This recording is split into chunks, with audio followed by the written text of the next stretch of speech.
The greatest thing about working on a Spider-Man game is that you're working on a Spider-Man game.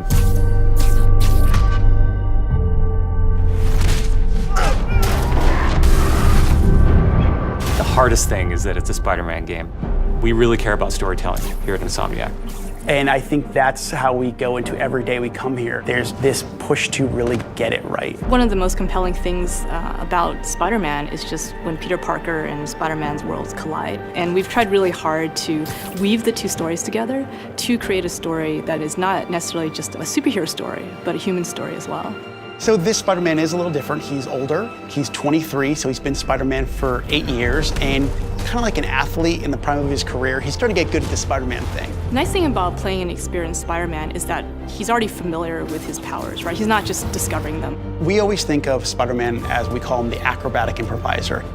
He's looking for not only how he can take advantage of the way the enemies are positioned, but what around him. Could he use this object to grab with his webs and throw it at an enemy? We want people to not only see the enemies in front of them, but the environment around, to take advantage of both of them. He also knows that the criminals out in the city know how he works as well, so he's got to mix it up. So even though he is more experienced, the challenges are going to be bigger than he's ever faced before.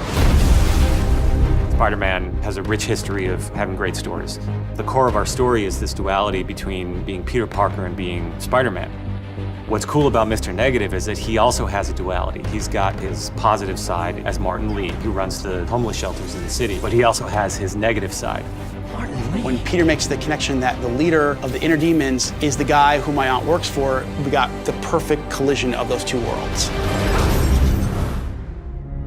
So many people have their own vision of what Spider-Man should look like, what he should sound like, and in the end, we just have to put a new and fresh twist on who he is. And for us, it's really, really important to deliver those big spectacle moments, those near impossible scenarios that only someone like Spider-Man can survive, and put you in that action. You got this, you got this, you got this!